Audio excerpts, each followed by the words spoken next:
What is going on, folks? Welcome to the Big Dudes in the Trenches. I am Doug, and I am joined by the legendary, the incredible Jake Bowtell. How you doing, man? Pleasure to be back in the virtual studio with you. I heard Yes, the sir. horn call from the big dudes, and I thought I'm on my way to podcast. Love I talking about mean, football with you guys. So thanks for I the need you invite. for the next couple of Mondays as well, if you got time. Uncle Sam, Absolutely. Send Uncle up that Sam smoke said, signal. "It's time for the Aussies." That's Yeah, need, need the that's big right. dudes in the trenches calling the reinforcements. That's what happened here. But The we down got under plenty of stuff to division. be talking about, and we're going to start off with the NFL like we do. But of course, the majority of our show is going to be spent on college football because we've said championship weekend, round 2 of the FCS playoffs, and so dang much coaching carousel news to be talking about. Yeah, I say the best Yeah. thing we can do is get started. You got anything to throw in here before we do? Let No, well, I do. I just have to give a shout out to the one and only Stacey Ashton, who is tuning in and said she updated her Twitch just to be able to tune in tonight. So, Nice. shout out, Stacey. Hope you enjoy the show. All right, man. Well, we do have to start off with some bad news, I guess, especially if you're a 49ers Mm, fan.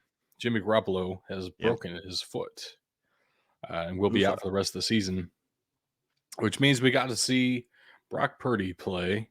I loved Brock Purdy at Iowa State, but I also never expected him to be a legitimate starter in the NFL. So, what do you think is going to happen here with the 49ers? This is kind of a rough situation for a contender. Yeah, and the 49ers faithful are probably pretty used to this at this point in time. I mean, Jimmy True. G lit it up at the back end of 2017, I think it was, and then, you know, game and a half into 2018, did a knee or whatever it was and was out for the season. Trey Lance gets injured this year. It always Right. seems to be the last few years that the Niners are just a little bit stricken at the QB position. But I would say, if there's any offense where you've got enough talent that you can sort of just plug and play a guy, at least in the regular season. Playoffs is a bit of a different kettle of fish. You sort of need a dude who can step up in the big moment. But I don't know, this 49ers sort of death machine on offense, they just need someone in there who won't screw it up for them. So whether Brock Purdy can be that guy, I don't know. Statistically, he looked relatively efficient on the weekend, but there's some other names out there, I guess, that are floating around free agency. Another guy who just came online, a first round pick, potentially a former first rounder. Yeah. Speaking of which, Baker Mayfield was just Yeah. released by the Carolina Panthers. Uh, Potential reuniting with Christian McCaffrey. uh, That's brilliant. it would not be all that surprising if they do go that direction. They need somebody, right? At this point, just get some warm bodies in the room. At the same time, Baker Mayfield has not looked good the last a couple times we've seen him hit the field. So there Mm. is a possibility that Brock Purdy is your better bet since he at least already knows the playbook at this point. At the very least, Yeah. if not, maybe he's playing better anyway. Yeah. I mean, you just never know with these guys. Man, Purdy was taken 262nd overall. I think he was the very last pick Yeah, in the NFL draft. But I mean, you just don't know what can develop from time to time. I mean, Duck Hodges won games with the Steelers, uh, in 2019. So, and wasn't surrounded by as much talent as what, any quarterback will be stepping in at the Niners. I think Mayfield, the 49ers are built around this hard hitting, you know, pound you up at the line of scrimmage. They fly around on defense. That headbutting video from Baker Mayfield a few weeks ago, maybe he fits the profile. He's willing to come in and crack heads with people. I don't know. Would you risk it at this point? I guess you would maybe, but I don't know the personality side of it. Like, is yeah. it worth it? right At this now, I don't point, know. I think the best fit for Baker Mayfield with that helmet cracking, head butting video is probably the strength and conditioning coach at Oklahoma. That's right. Get him in there. Boomer sooner. But other than that, it's really just a bunch of injury news. And I don't like Yeah. talking about injuries all that much. I mean, Jimmy G was a big enough one. We kind of have to talk about that with the potential with obviously the 49ers are in a rough spot there. But other Well, than that, they had just what they'd do you just got? been talking about they'd just been talking about the fact that they were happy to look at bringing him back next year Right. if the situation was right. So couldn't come at a worse time for him I either. know. So For yeah. Anyway. right. That's right. It's bad all around. But Mm. like Matt Stafford's Matt. I don't even know what word I just said. Matthew Stafford is now on IR. Looks like Von Miller avoided the worst possible case scenario, but I think he's still on IR, right? There's a lot of weird things Yeah. going on. Let's just talk about the Mm. games that we had picked. Of course, we always start with the primetime games, and this one was a primetime game, technically. Far Kind out. of incredible. Cowboys scored 33 unanswered points in the fourth quarter to win 54-19, which is the 1074th unique final score in NFL history. That's pretty dang cool. Almost as many touchdowns as Tom Brady's thrown in his career. And I did pick the Colts in this game for some reason, so that's a bad start for me. I think I had said Man. it when you were on last time. It's Jeff Yeah. Sunday now. I'm gonna roll with my boy Jeff Sunday every time he's in prime time because I have to. I feel obligated. Mm. Well, I tell you, like if the coaching thing doesn't work out, Jeff Saturday definitely feels like someone who could transition to the media. It sort of Well, he seems already like he did. may. He was on Yeah, ESPN and then he went to yeah, coaching. man. The Cowboys to me right now are my pick from the NFC side to go to the Super Bowl.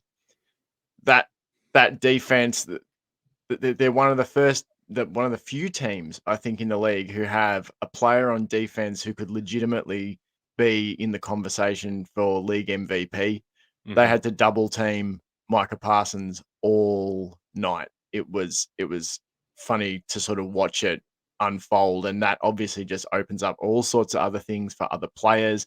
I don't know if Parsons had a sack on the evening. I didn't get to see the box score, but I watched the game, and it was like, I think I messaged you. I said, watching Matt Ryan play against that Cowboys defense was like watching an old meerkat blindly wander into like a hyena's den because they're ferocious. That Cowboys defense are monstrous, and the offense is explosive. So if I was an Eagles fan, I'd be a little nervous because the Cowboys have had some ups and downs, but they seem to be hitting their stride at a really good time in the season.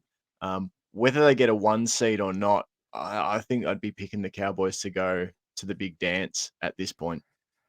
It's so crazy. At the beginning of the year, I never would have guessed we'd be talking about two NFC East teams as the powerhouses in the entire league, and maybe all Yeah. four of them still making the playoffs.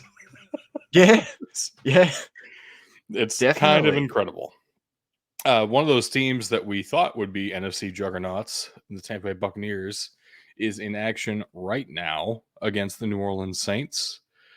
I picked the Buccaneers. They are favored by 3 points. They're also at home. I'm really hoping this one works out for me. But what do you think about this game? I'm hoping it's low scoring. That's one thing I'll say. But like that's a bit of a Al Michaels there for you. I think low scoring would be good. The Bucks have frustrated me this year. They've I mean, frustrated everyone obviously, this but year. yeah, like the game against Seattle in Germany, I thought they'd figured it out.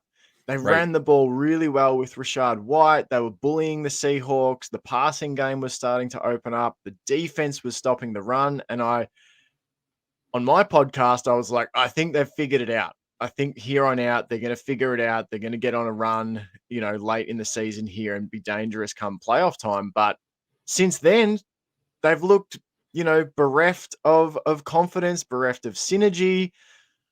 I really don't know how to work it out. I don't know what's going on with them. The Saints, they're a mess, but their defense played feisty football last week, and Andy Dalton at times can sling it around. They've got one in Chris Olave, like what a draft pick. Like he's got to be in the discussion for offensive rookie of the year. He'd have to be, because he's basically come in and become their number one receiver in year one. Right.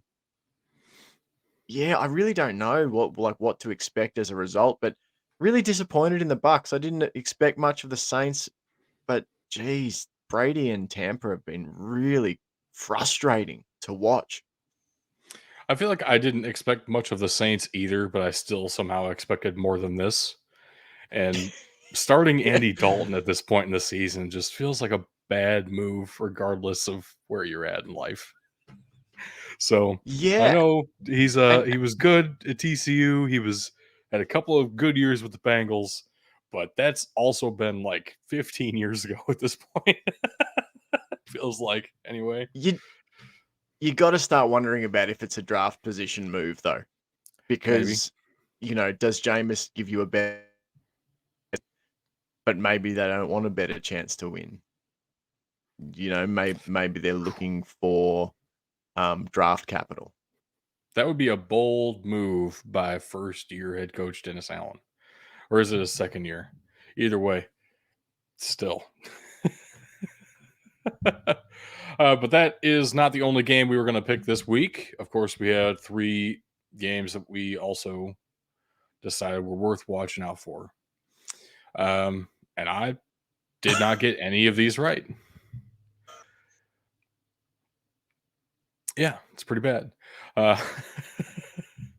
So I want to start with the Browns Texans because I don't know. I don't know why I want to start with the Browns Texans. Actually, none of these games are good for me, so we'll just start here, I guess. I had thought that with the return of Deshaun Watson, there would be plenty of intrigue here, and the offense would be really rough for the Browns.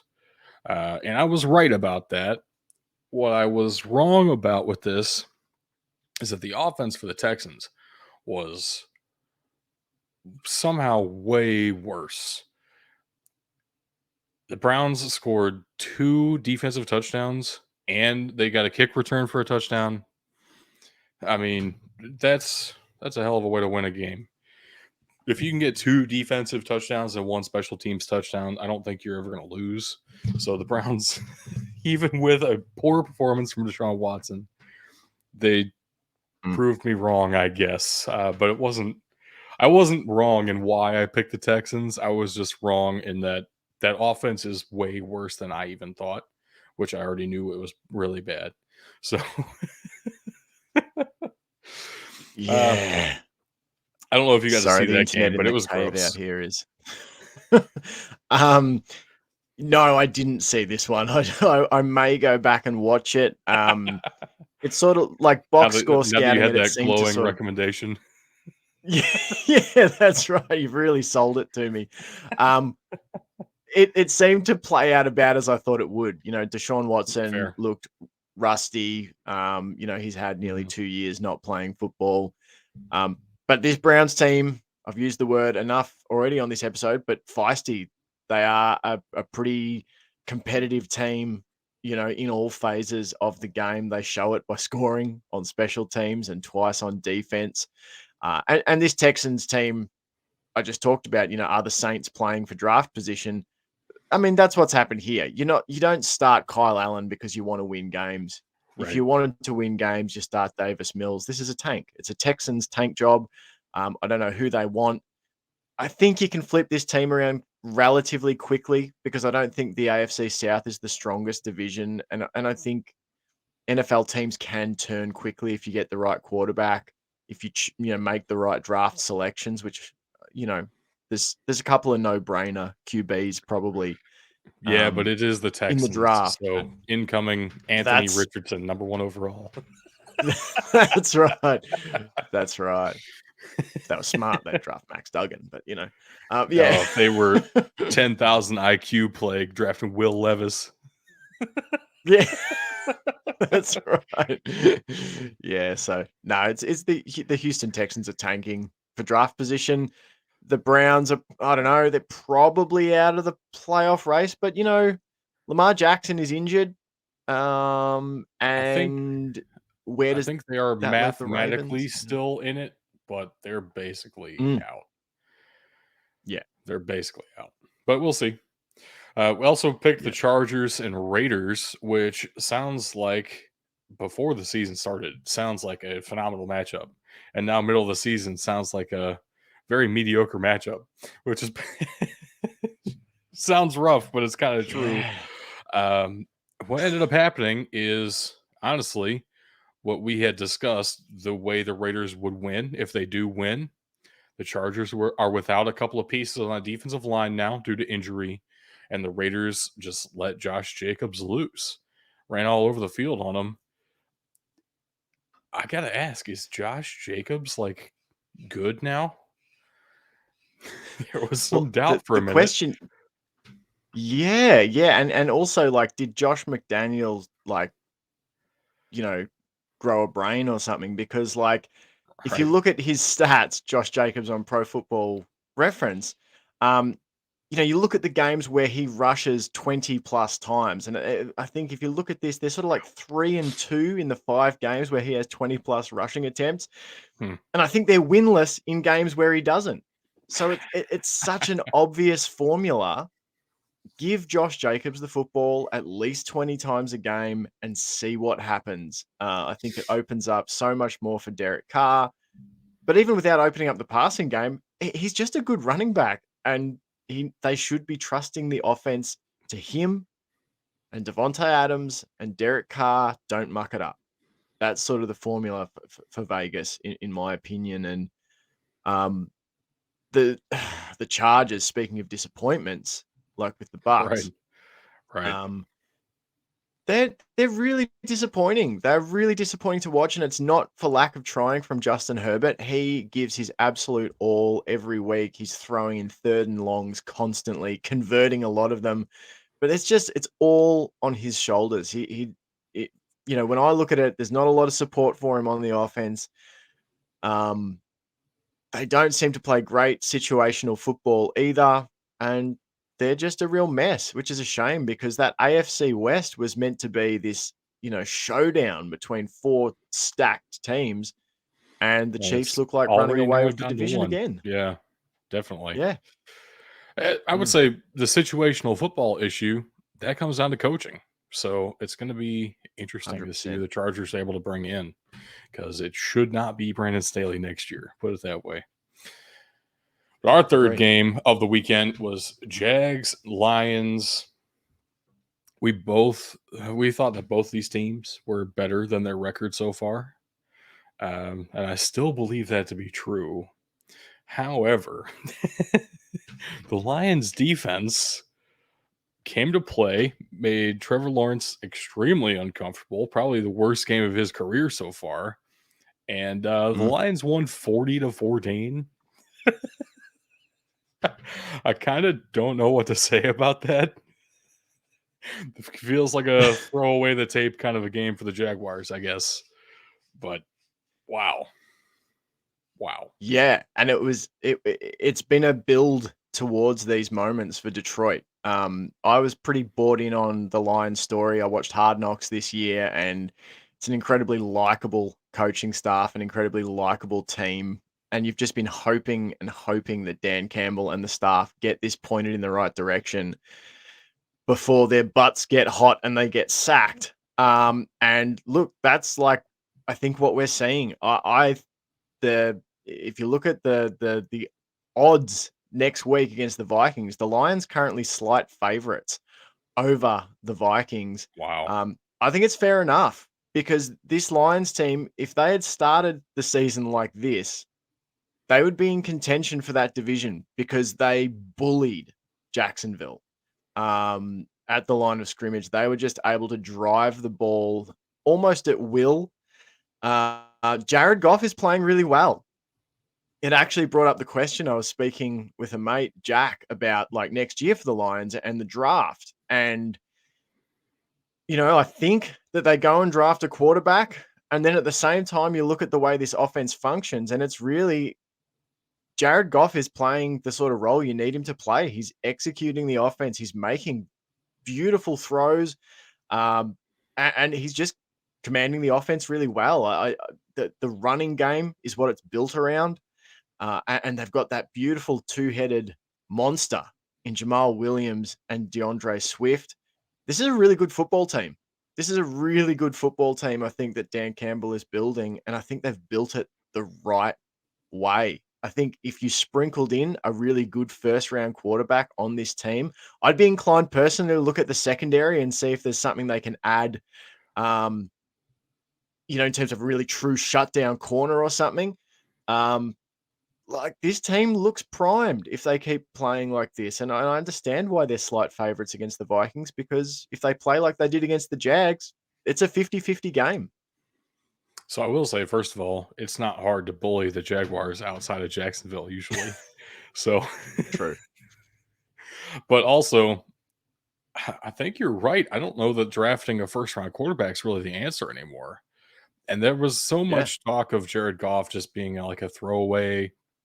It was a bad contract to begin with. Why did anybody want to give him this money?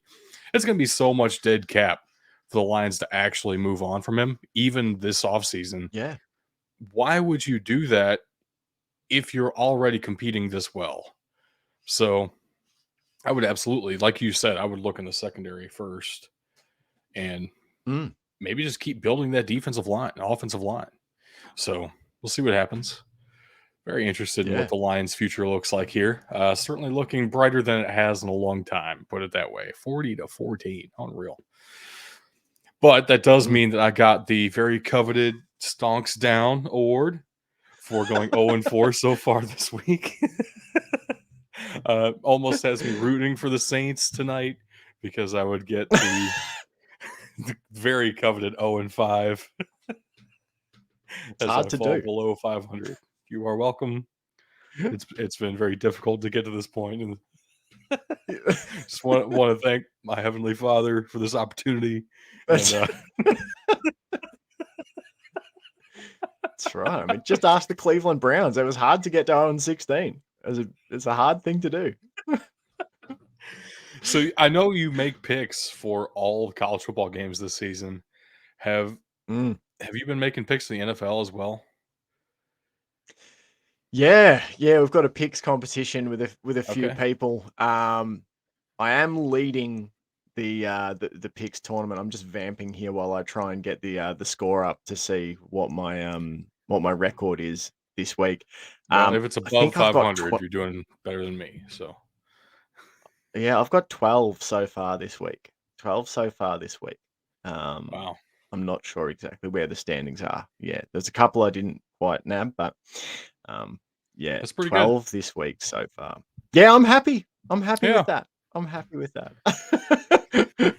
Up to 124 correct for the season, but we're picking every game in that. So if I picked 16 games, I think I'd be I'd at least be 11-4 right now.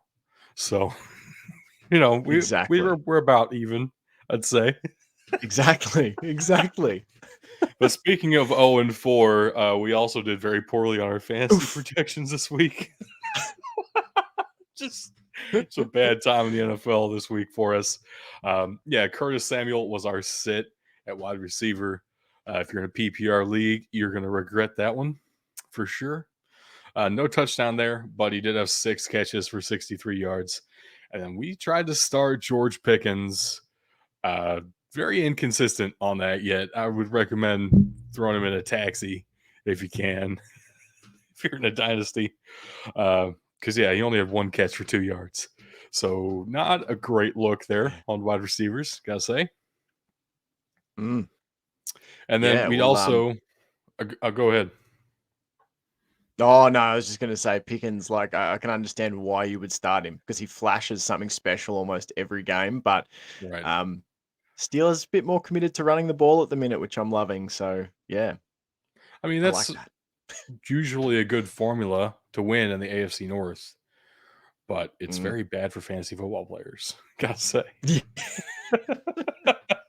Absolutely. And then running backs, we sat Jonathan Taylor, who had 103 total yards, like 80 of which were on the ground, and then the rest of them came on those 3 catches for a 13.3 PPR, which, yeah, you'd take that out of a running back most weeks. Aaron Jones was on his way to a really good game, and he got hurt and missed Yeah. actually probably most of this game, I would say. Um, so that's rough. But he did finish with 5 catches for 50 yards. If you're in a PPR, that's not terrible, but also like just comparing these two, you definitely should have started Jonathan Taylor over Aaron Jones. Uh, so I'm going to give Mm. us the 0-4 on this week, which means we fall below 500 in our fantasy projections for the first time this season. Unreal. We've been riding that 500 wave for like 4 weeks now. So Injury is a cruel mistress because you were yes, on it with Aaron Jones. He was on his way to a 25 plus point day. So yeah, cruel, very cruel. yeah. That's how the cookie crumbles sometimes. I don't know what else to say. But I guess we should go ahead and move on to college football because we have Let's do it. a lot of stuff to talk about. Did want to compare the final college football playoff rankings to our BDT trench ratings after the conference championship games. Of course, in all computer models and everything, TCU is going to drop below Ohio State there. I think the committee got it right in keeping TCU above Ohio State, though, as far as the playoff rankings are concerned. You shouldn't penalize a team for making it to a postseason game when the team you're comparing them to couldn't get to that postseason game. So I understand it. I will say it's very fun to me that we have Tulane in the top 10 and the College Football Playoff Committee has Kansas State in the top 10, who Tulane beat in the regular season. Take that, Wildcats. Yeah. Well, like, they had to get Kansas State up to 10 last week for TV ratings because they needed a top 10 matchup for the Big 12 championship game. True. So you can't Very then true. drop them out if they win. Yeah. So the top What's the 6. deal with Penn State? Well, I like that you guys Um, got Penn State at 5. yeah. What's the disrespect from the committee, do you think, towards Penn State? The biggest thing is they don't really have any notable wins. The only thing propping them up, in most people's opinion, would be their only losses are to 2 teams in the playoff. The thing is, as far Mm. as the computer model is concerned, like our formula, they dominate everybody else by Mm. well enough that they should be considered as one of the better teams. It. I don't think there's any comparable opponent to Penn State that they've played other than those 2 teams in the playoff. So as far as a computer Yeah. formula is concerned, this is understandable. As far as voting is Mm. concerned, though, you have to reward teams for playing tough opponents. And Penn State Yeah. hasn't been able to win any games against tough opponents. So I do kind of understand it. At the same time, as an AP voter, I was talking with Bug last episode saying I would probably vote Alabama, Penn State, or not Alabama, Tennessee, Penn State, Alabama, because Tennessee beat Yeah. Alabama, and Penn State's right Yeah. in that mix. So I don't know. It's understandable, but we like Penn State this year, I guess. Yeah. Me too. But this does mean the college football playoff is set. We do have Ohio State heading down to Atlanta to play the Georgia Bulldogs, basically an away game for Ohio State down there in SEC country. And then TCU squaring off against that team up north, but they're heading out to the desert to do so out in Arizona in the Fiesta Bowl. What do you think of these matchups? And do you think they got the 4 teams right? Yes, I do think they got the 4 teams right. I think that Ohio State and Michigan both deserve to go, both undefeated going into that game against each other. I know a lot of people were saying, well, Michigan won sort of comfortably and this sort of thing. But, it's an interesting one to look at that game because, they rattled off a lot of explosive plays and in between, was stopped. Like not frequently, but I don't know. I'll be very interested to see if we ever got to a national championship game with Michigan, Ohio State again. I'd be really interested to see how it would play out a second time around. I think this is the right 4 teams. I know Nick Saban was out stumping for Alabama. I said, he reminds me of Frank Underwood from House of Cards, the Kevin Spacey character. He's just out there trying to drum up votes. That's a really bad reference now that what we know about Kevin Spacey. Almost feel right, bad for Nick Saban with that one. Everyone, the character.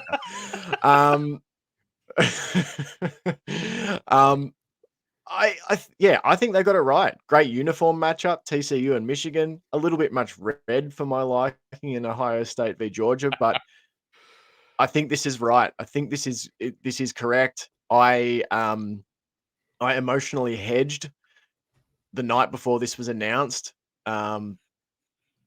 Alabama was plus 800 to make the playoff, and I thought if the committee's going to be that that's corrupt, a fair then bet. Plus 800, that's gotta what throw I'm $5 on it, just in case they screwed the frogs Right. out of a position, but they got it right. So morality wins in the end. No, I think this is great, and I'm really excited about it. I think that they're 2 potentially really good matchups. I know everyone thinks TCU will get blown out of the water, but honestly, I love TCU going into this game with that mindset because I think they've had this loss last week, on the weekend. Yeah.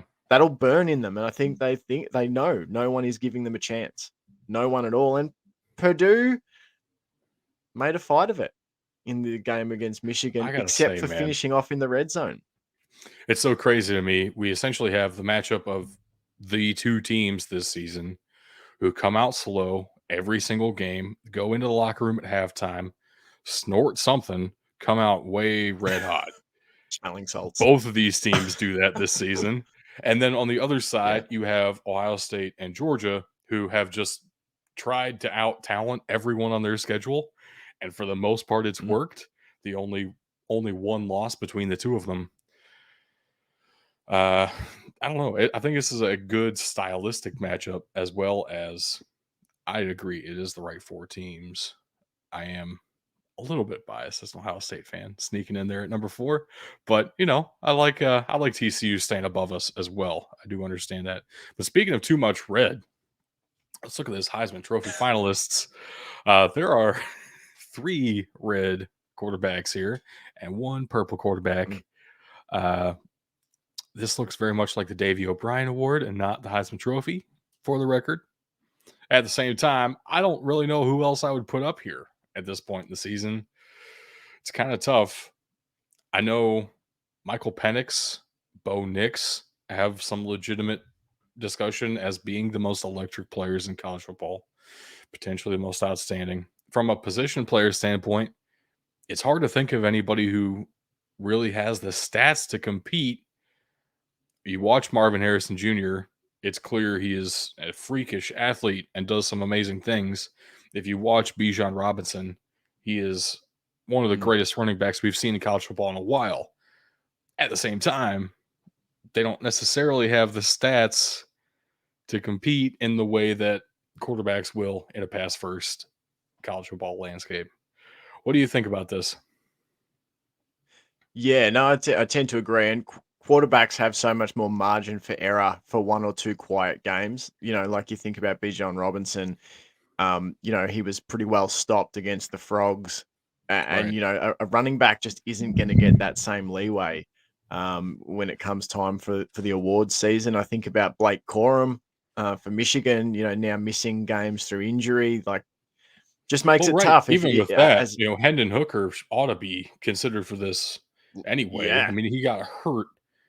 That shouldn't necessarily be the reason you can't win for being the most outstanding player. In the games that he played, he was amazing. Mm. Yeah, totally, totally, and it's very QB heavy, but I guess that's the way the sport is. It's the way it's only going to trend. It's a shame there's not one other positional group, I know. represented here. I Um, know. but I am thrilled for Max Duggan. Um, you know, it was really sad for him on the weekend because he clearly gave it absolutely everything. Um, Yeah. and he's just such a gritty little battler.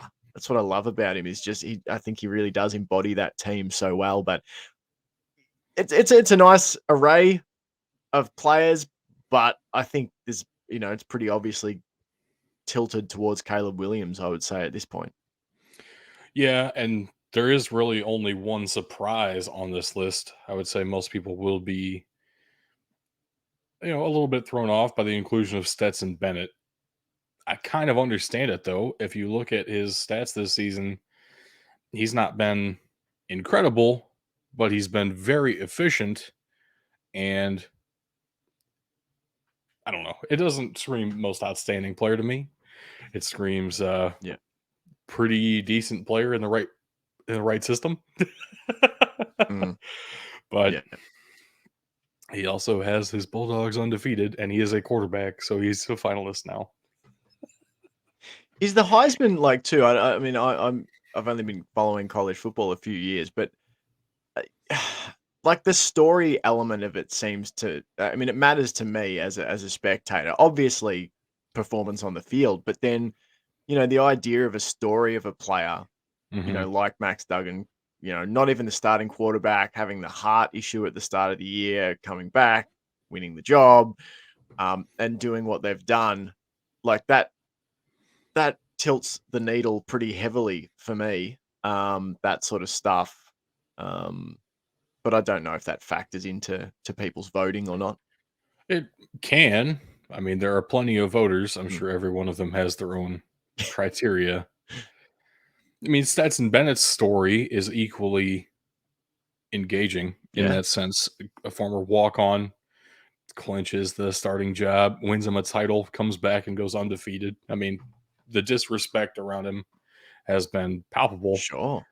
and he's continually proving people wrong. I don't that it at the same time it feels like it should go to the most athletic, most dominant players on Mm. the field. And I don't know that any of these guys necessarily are that this year, but I don't know who else I would give it to either. It's a Yeah. this is a weird year for the Heisman. I Yeah, also anybody give it definitely. to that center from the team up north, and I forget his name right now. That's the most outstanding player in college football this season. Not kidding either. Um, Yeah. I need to figure out his name. Anyway, we'll do that later. That'll be part of our BDT College Football Season Awards. I'll bring him up again. Nice. That'll be coming up soon, but we have to wait for the regular season to finish. Unlike disgusting Heisman Trophy voters, we actually wait for the Army Navy game this Saturday before we before we declare the winners of these awards. Like good Americans. That's right. But Absolutely. let's go ahead and jump into the coaching carousel because this is where all the biggest news of the weekend is happening. Even forget college football playoff. Everybody kind of knew who like three of the teams were at least anyway. No, Mm. there's a new coach in town in Boulder, Colorado. Deion Sanders accepts the Mm. deal. Is making I don't know 5 million a year more than he was at Jackson State now. So that's pretty cool. Wow. Brings one of his sons with him to play quarterback. The other son's staying there at Jackson State, interestingly enough. Already putting together a staff Kent State's head coach just left to go be his offensive coordinator. Willie Taggart's going to be on the staff as a position coach. Wild. Defensive analyst slash like co-coordinator at Alabama is probably potentially leaving to be the defensive coordinator for Colorado now. All kinds of crazy news with Colorado after this move. I know you sent me an article where they changed the rules on transfers. Yeah, they've with Coach Prime coming in. What a name! Imagine if you go around nicknamed Coach Prime. I'm Coach Prime. It's my thing. Hi, I'm Coach Chadwell. It's another thing to walk into a recruit's lounge room and say, "Hey, I'm Coach Prime." The Colorado apparently have had sneakily sort of stringent transfer guidelines and stuff like that. So they're changing that, which makes all the sense in the world for both parties. One, I don't think you go to a place like that if you're Coach Prime, because it's going to impact your ability to recruit the kind of players you want to recruit, and vice versa. You don't hire a coach like Prime only to then hamstring them with, really stringent transfer Imagine Deion guidelines. Sanders trying to coach at a place like Stanford. Yeah. Or like he's the new head coach at Princeton. Good luck. No, it's exactly. And that's like, you got to let these guys play to their skill set. I remember reading Meat Market by Bruce Feldman about Ed Orgeron at Ole Miss. And even then, Ole Miss had kind of a stringent sort of, I can't remember if it's a quality, control, someone overseeing, the recruiting stuff. And they were eternally butting heads. And it's like, if you're going to hire a dude to be an ace recruiter, got to let him fly. Let me fly. Other Power Five. From, oh yeah, I know what you're talking movie. About. What's that cop movie? Yeah. I'm a swan or I'm a phoenix, whatever it is. I'm a peacock. I'm a peacock. You gotta let me that's fly. the one. I'm a peacock. The other guys. Yes. Mark Wahlberg and Will Ferrell. Yeah. Aim for the bushes. That's right. In other Power 5 coaching news, Scott Satterfield has left the University of Louisville for really what feels like a lateral move here to go to Cincinnati.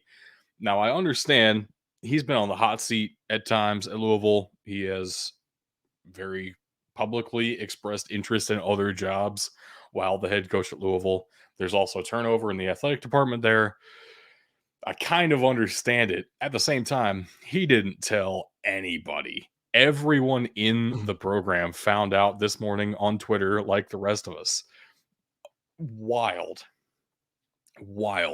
What makes this even more fun is that Louisville and Cincinnati are very historic rivals. They play for the keg of nails every time they meet up.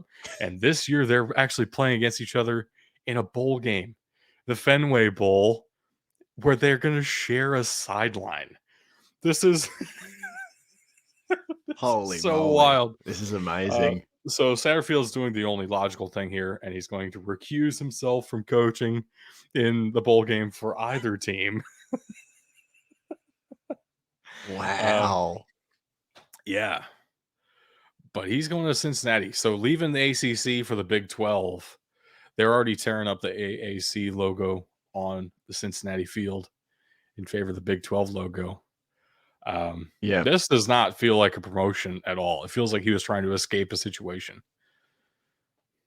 Yeah, and really weird sort of stuff because preseason this year, there was a lot of talk about the class that they were building in 2023. I remember, badgering you guys about it almost incessantly going, look at these players they're getting.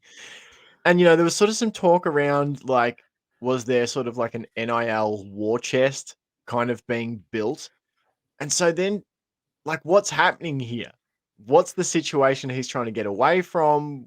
Were they looking to upgrade, because I know there was some dissatisfaction after he took that interview. And then, one thing you got to be as a coach is a really good liar. And he wasn't a very good liar. He came forward and said he took the interview. And Like that seemed to start some fractures, but this is a really weird situation because there's some sort of not conflicting stories, but it doesn't all add up Right. to me.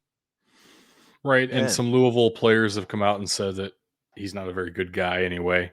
So this kind of Mm, checks with his character. I don't know him personally. I don't want to dive too deep into that one. I guess we'll leave it right mm, there. Uh, yeah. Next up, speaking of Coach Chadwell, what a name, by the way. It is a great name. But Jamie Chadwell Yeah. is taking a, I don't know, $4 million a year raise to go down a conference from the Sun Belt to Conference USA. Liberty, as a private school, can do whatever they feel like it.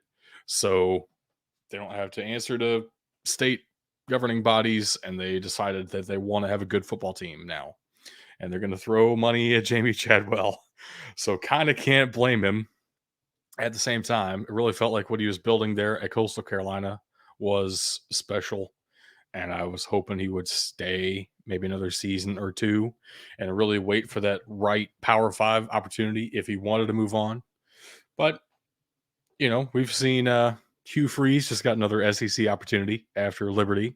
So Power Five opportunities still await if he is successful. That means Coastal Carolina had an opening. They turned to NC State offensive coordinator Tim Beck.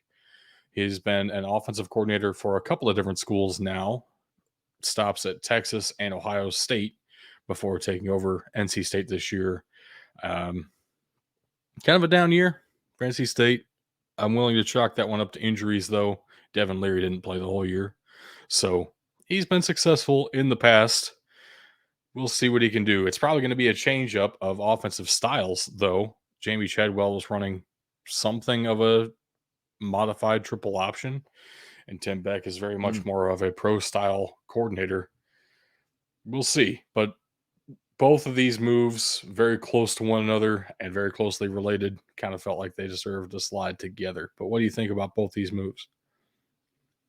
First of all, I'm pretty sure Jamie Chadwell used to rock a killer mullet, and I think he should bring that back.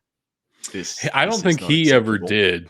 Just Coastal Oh, okay. Carolina as a whole, the players started that trend. And then we had that 2020 season, the COVID year, there was a makeup game with BYU that they ended up scheduling. It was Mormon's first mullets. Well, he needs to rock one. That's all I'm saying. I think he needs to. The sport would be better with more coaches with mullets. I think this is a great move for Liberty, and Yeah, in a strange way, could be a great move for Chadwell, obviously financially, but I feel like Liberty has the opportunity to kind of like outspend everybody in that conference. absolutely. Um, so he's now going to be able to compile results at a ridiculous clip. You would be expecting them to be instantly, competing for that conference title, and I wonder what he's then looking to parlay that into.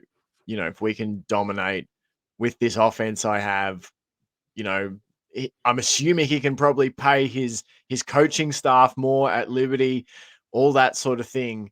Um, yeah, if this turns into results, which you would very much expect it to, then what are the next vacancies coming open in places like the SEC, where he might look to be jumping in another Ooh, 3 seasons? I just thought of a great one. Mhm. Mac Brown's going to have to retire eventually. That North Carolina spot would be very interesting. I don't know if he's willing to stay Definitely. in the Carolinas. Been there for a little while now. Of course, Coastal's in South Carolina, but went to Virginia, sandwich himself there on the East Coast. Be fun. Yeah. I don't know. I don't know that much as far as the Tim Beck hire. Yeah, You would know more than me to comment, but yeah, I have sort of followed Coastal Carolina a little bit and Liberty as well. So yeah, I think although it could be, a lateral or backward step in terms of conference competition, maybe that's actually going to help build the resume if he can turn Liberty into an absolute true. powerhouse in the CUSA. Um, That is yeah, true. it might look That's favorable on the resume. disgusting. And I hate that, but also, yeah, probably very true. Because he's now he's going to have to face like Sam Houston State and Jacksonville State when they come up to the FBS level, instead of having to play Mm, Marshall and South Alabama and Troy and Appalachian State. The Fun Belt's for real, folks. yep. Jamie Chadwell couldn't handle it anymore. No, had to get out. Uh, and one of the teams leaving Conference USA for the American here, Florida Atlantic, gets their new head coach, Tom Herman, who's been out of coaching last season, but you probably remember this guy as the former Texas head coach. Honestly, one of the more successful Texas head coaches since Mac Brown left. Won 4 bowl games there, including a New Year's Six bowl that people very quickly forget about because everyone assumes he was awful because he got fired. Really wasn't that bad there. And Houston also got a New Year's Six bowl when he was there. Pretty decent head coach. A little unfair if you're looking at the slide, watching us live on Twitch. A little unfair to have a head coach taller than the entire stadium, but I think it could work. Definitely. I mean, I've heard there's rumors he's looking for the Giants gig in the NFL if that ever comes open again. Well, it's certainly a I think cultural this fit is then. yeah, that's right. That's right. Really fits the culture.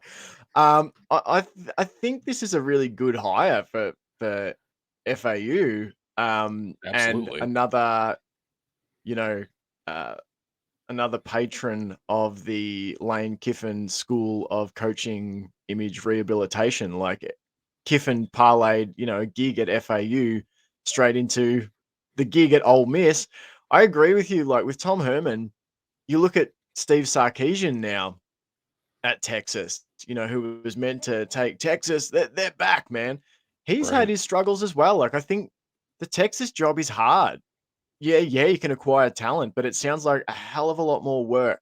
Um, you know, Right. I feel like trying to half work the the job is booster trying to circuit and appease stuff. the oil tycoons more than coaching Yeah, football. I think this is a great fit. And hey, 2 seasons from now, we might be surprised to see Tom Herman's name pop up at a really nice job, just like Lane Kiffin. I wouldn't be surprised at all.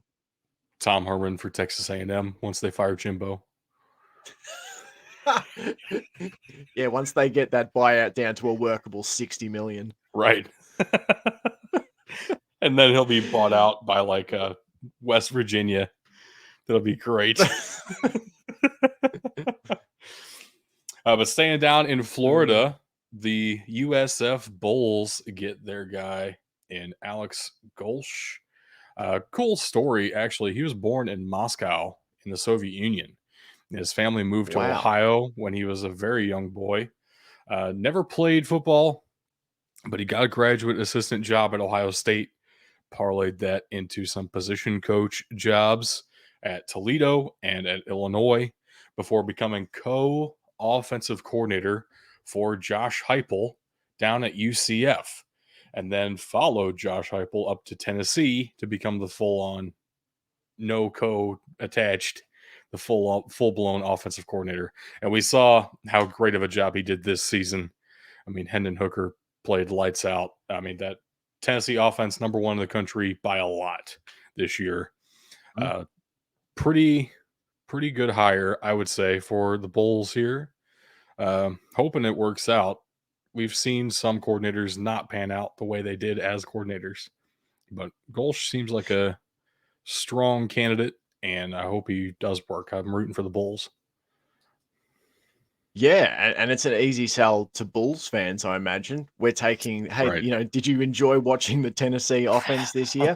Well, We're going here to you try to go. do that. Like it, yeah, and I think that's one of these things for different programs that are trying to, raise the prominence, raise the watchability, the recruiting ability of their team. It's like, can you run a fun offense? That is definitely a Right. way to put bums in seats to get recruits in because you're gonna be able to try and get draftable numbers for people. If you can start churning out big number wide receivers, same with quarterbacks, that sort of thing. I mean, even if it's not from USF to the draft, if you're a quarterback who can play there at USF for a few years and then parlay that into a transfer to a bigger program for your final season of eligibility or something, I think this is a great move. I think anytime you can make your team more watchable, more enjoyable as a product, that's a big tick from me. So, oh yeah, I like this hire. I look forward to seeing how it works out for him. So I said he was a co-offensive coordinator down at UCF with Josh Heupel. The other co-offensive coordinator at UCF under Josh Heupel also got a new head coaching job this cycle. GJ Kinney was the head coach at Incarnate Word down in the FCS this season. Now they're in the playoffs.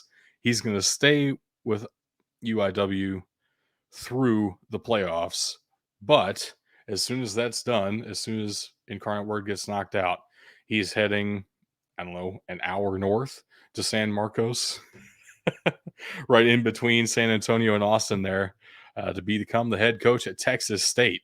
That Josh Heupel coaching tree already branching out. Pretty fascinating. A very young guy. I believe he turned 34 the day this was announced. So Wow. Texas State getting a young offensive mind, surprised in a sense that they went that direction because that's been the last two head coaches they've tried. But also, GJ Kinney looks like a pretty good one to me. Hey, third time's the charm, and Right. the swag meter is off the charts here. If you look at the get up on him, like it's the swag just oozing out of this guy. So my man's got drip. That's the whitest way it's I could have facts. said that too. So good.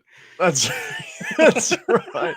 Yeah, but no, I can't say that I know a ton about this dude. I can't say I even know a ton about Texas State. But what I would say is I'm all for moving towards, again, making your program fun. If you like the offense they run, putting up points is enjoyable to a fan base. Yes, they want you to win games, but if you can put up 35 points a game, you get something to cheer about when your team has the ball. So from that point of view, I like it.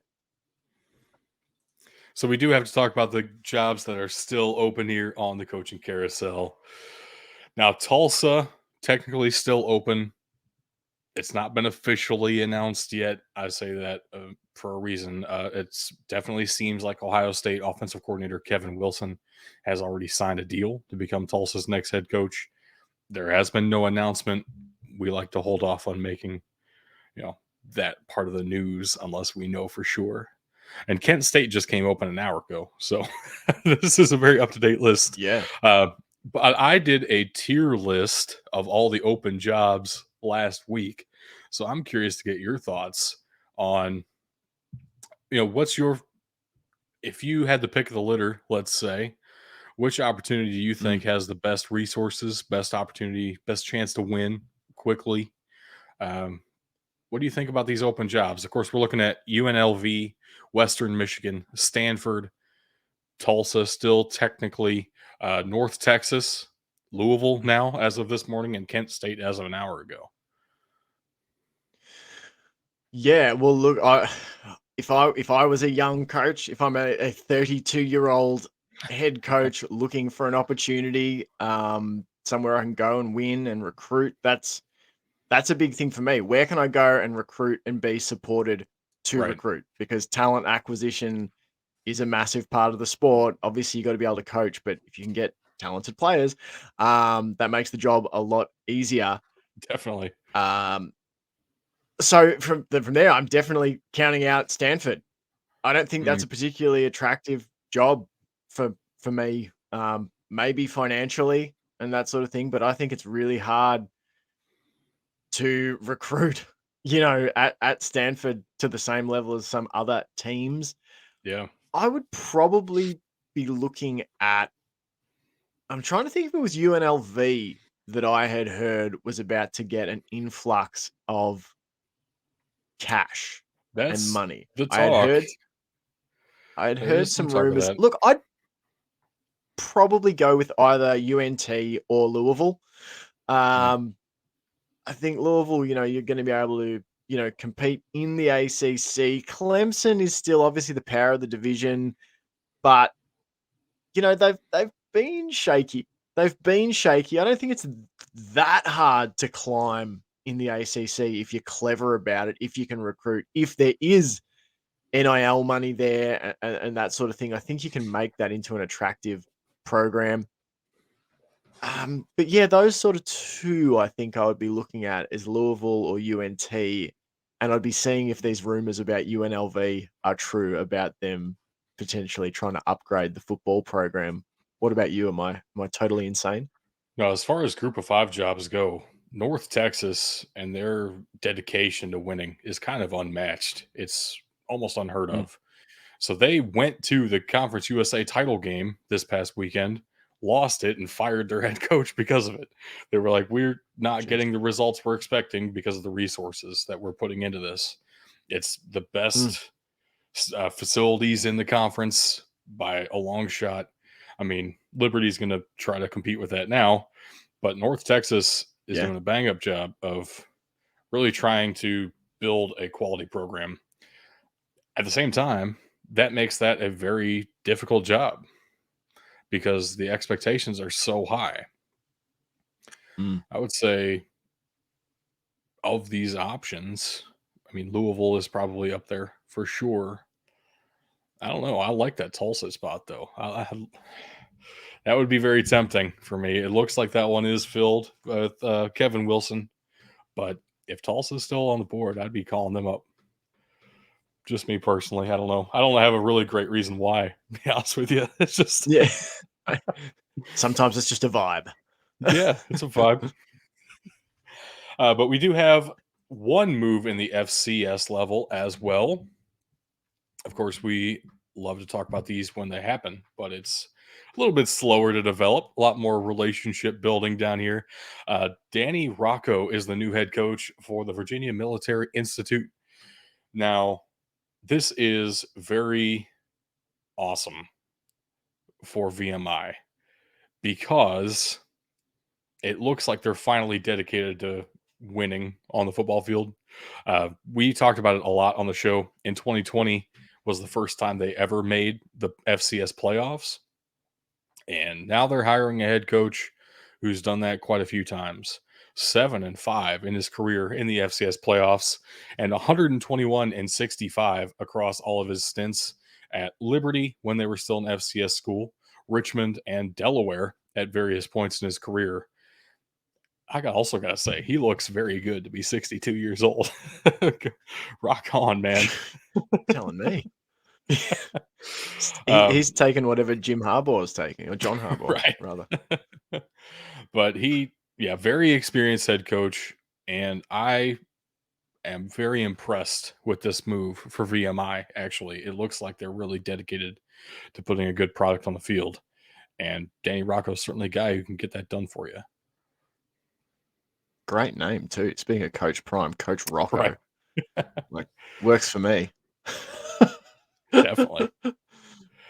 But let's go ahead and jump to the games that we all picked because we picked all of them. The conference championship games, I guess that's not entirely true. There were two that we didn't pick. Buffalo had a makeup game. They had to cancel that regular season matchup against Akron because of weather. And then they won against Akron this past weekend to become bowl eligible. Let's go, Buffalo. And New Mexico State also had a makeup game. They had one canceled when San Jose State had a tragedy on campus and canceled their game. We talked about that at the time, but New Mexico State got to play FCS Valparaiso and smoked them.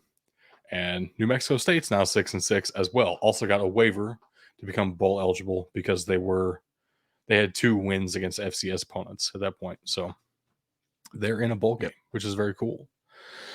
But we didn't pick those. We picked all of the rest of them. I had a comfortable lead at the start of this week. This first slide doesn't start me off very well to hold on to that lead, but we'll see how it goes. Conference USA, we already talked a little bit about this. North Texas did lose to UTSA pretty significantly as well. UTSA kind of had to control this thing the entire way. Frank Harris is an incredible quarterback, 341 yards and 4 touchdowns only through the air. 3 of those also went to Zachary Franklin, who I highlighted as a prospect to watch not long ago. Very proud of that. Watch out for Zachary Franklin in the NFL draft out of UTSA. Beautiful. Yeah, I think I picked all these games likewise. I think I picked all the championship games, so it was another good exercise in college pick'ems. I'm interested to see with Frank Harris, is he UTSA's quarterback next season?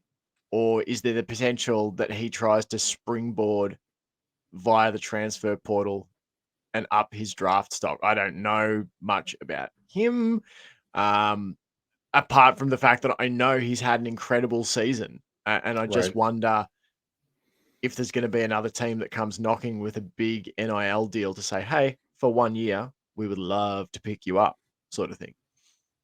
Gosh, imagine him leading Cincinnati in their first season of the Big 12 and just dominating. Or Houston, actually. Let's keep him in state. Yeah. A lot of fun possibilities there. Also, for UTSA's sake, it'd be cool if he stayed. Let's state that. Sure. Yeah, definitely. The MAC championship, Toledo versus Ohio. I did take an upset pick here, trying to go with Ohio, even though Rourke was out. CJ Harris had played pretty well the previous week. I was really hoping for Ohio. Toledo won, and they were favored. It makes sense. That's all right. It wasn't that bad. It was 17-7. Just CJ Harris did not play well. So hard to win a game when your quarterback doesn't show up. If they had Rourke in. I took Ohio as well. True. And I knew Rourke wasn't playing, but I went with them regardless. Toledo obviously getting the job done, but low scoring game, 24 points. I reckon Rourke puts up more than 7, put it that way. I would bet so as well. Very opposite of a low scoring game. UCF at Tulane. Tulane showed up big time for this one. 45-28. Really sealed this with a huge fourth quarter, though. Michael Pratt, by the way, underrated. Haven't really talked about him as a quarterback all season. And then he just shows up and throws 400 yards and 4 touchdowns as Tulane wins their first conference title since the 1960s. And, of course, that would mean their first American conference title as well. Awesome performance by the entire Tulane team. I remember specifically, I turned on this game, and it was like Dorian Williams was making plays. That Tulane offense was rolling, no problems. I was like, all right, it's over. UCF can't do anything about this. Literal green wave of offense. Yeah, it's crazy sort of stuff, because I remember we previewed the last time that these two teams played, one of the last podcasts I was on here, and we talked about it, and I was high on Tulane, and UCF sort of, I mean, I wouldn't say decimated them. I think it was 37-30 or something, but they ran all over them. Well, Tulane obviously was saying, we're not letting that happen again. They held UCF. I mean, I say held, they rushed for 145 yards, but that's relatively quiet compared to UCF's normal standards this season. Tulane stacked up 254 yards rushing on the ground, 10.1 yards per play for the Green Wave. Incredible stuff. That's a first down every single time you snap the ball on average. That's wild. Wild. Yeah. That does not happen. That's Tennessee offense this year, kind of offense. UCF went for it 10 times on 4th down. That is also wild, but also not that surprising because it's Gus Malzahn and he's nuts. Well, they got 7 of them. They went 13 of 33 on drive extending downs. They had 23 third down situations, converted 6 of them, but then converted 7 of 10 on 4th down. That's very Gus Malzahn. Yeah. Next up, we do have the Sun Belt Championship, Coastal Carolina at Troy in Alabama. I saw somebody on Twitter saying, we've seen this year, there's definitely a bump when you get an interim head coach. Everybody loves rallying for the new guy. But there has to be a correlation there where it's we know our head coach is leaving. He just hasn't said anything about it yet. This was that type of performance for Coastal Carolina. There was all the talk out there. Chadwell had already signed with Liberty, and Coastal Carolina did not show up very well. 45-26 is your final score. But also, Coastal Carolina put up 2 touchdowns in the fourth quarter to make this at least somewhat respectable. Troy dominated the first 3 quarters of this game, no doubt about it. Yeah, and I've heard through the different podcasts and stuff I listen to that Troy's defensive staff could be targets for other positions, other coaching positions, not too far down the line. People have been pretty impressed with how Troy has played defensively. Yeah, I was disappointed. I took Coastal in this game. I thought they'd put up more of a fight than this, but as you say, just like the dead cat bounce is real, where teams bounce back after with the new head coach. There seems to be something to this, particularly in college. The I lame don't duck know if flop. you get this as much. Yeah. In the NFL, I don't know if it happens as much, but I think when it gets to college kids of like, this guy's out the door, you see it so often. And Yeah, a shame for Ole Miss. They obviously bought the media talk, the kids, because they played like Kiffin was out the door. true. So And that yeah, cost them a yeah, chance for the SEC. yeah, But whew. exactly. All right, so the Mountain West also had a conference title game this weekend between 2 teams that felt very different. Uh, man, the first half of the season compared to the second half of the season for both of these teams, very different stories. Fresno State kind of walking into this one 8-4, no success out of conference. Boise State walking into this one 9-3, almost no success out of conference.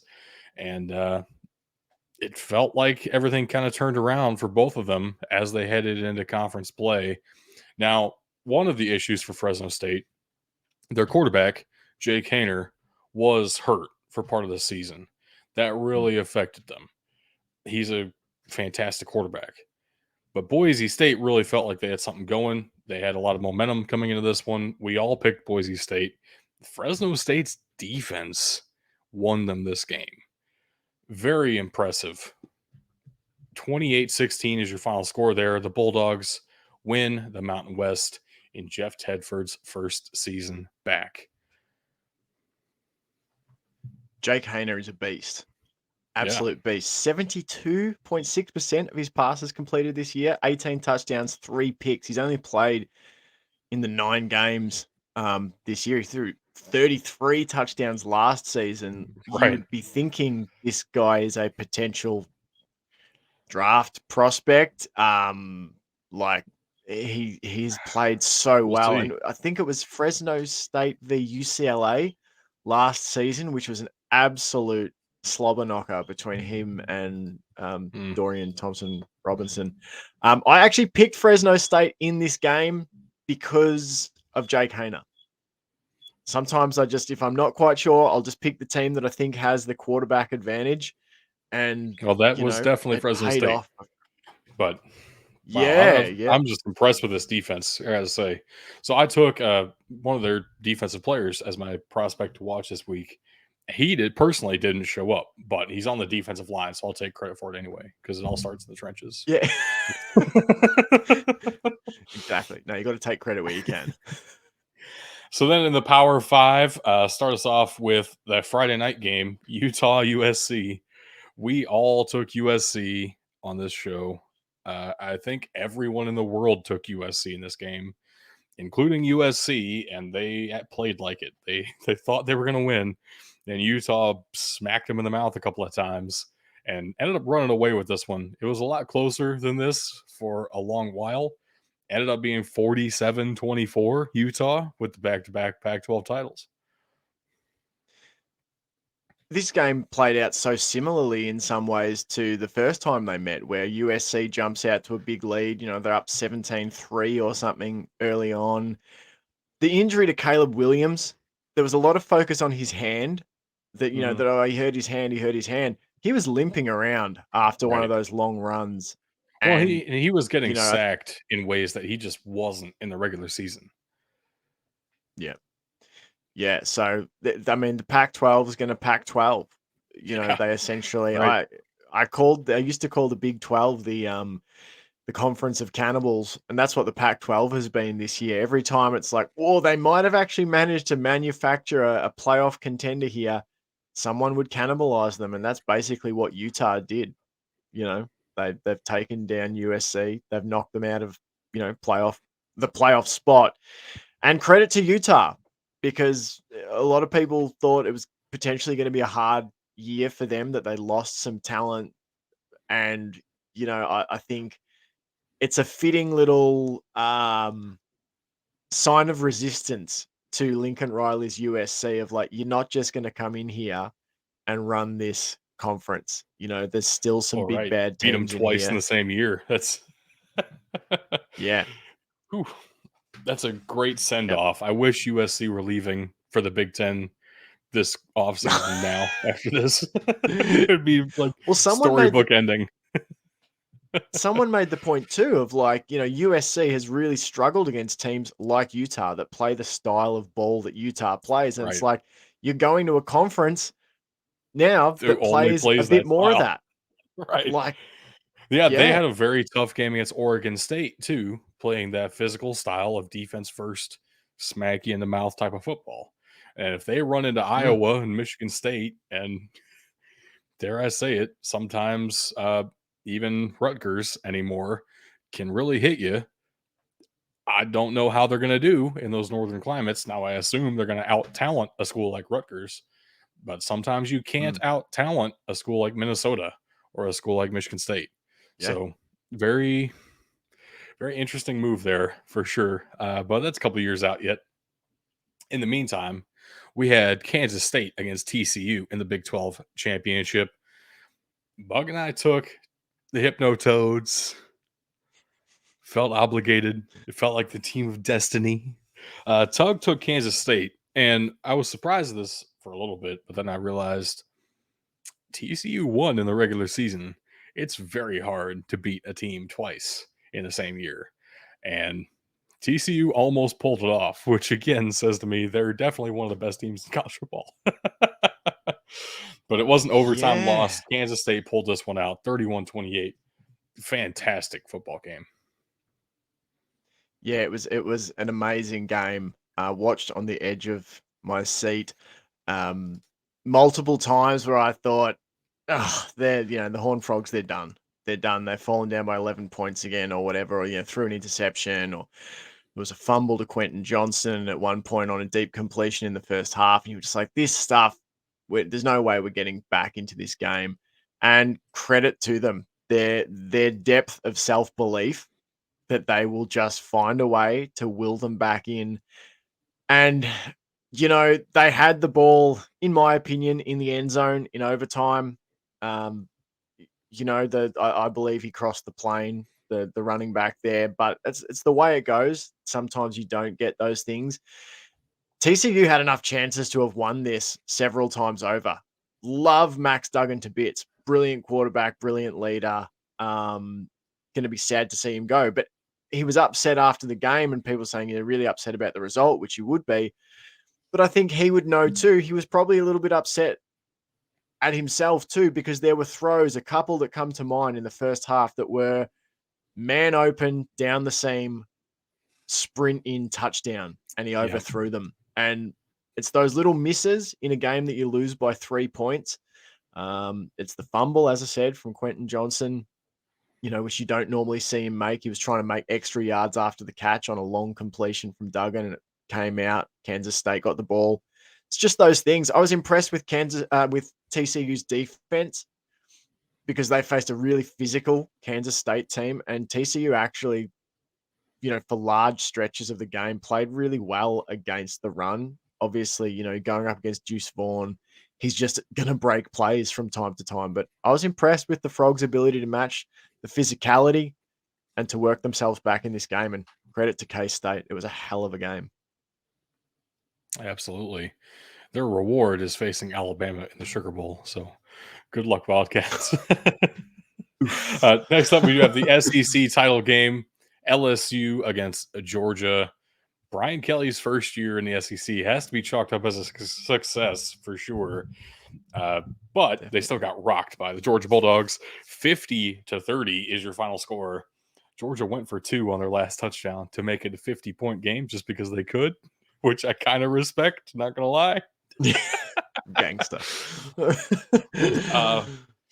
But yeah, no surprises here. Georgia was the better team, definitely, and made things a little bit easier for the playoff committee, not having to shuffle anybody at the top of the board.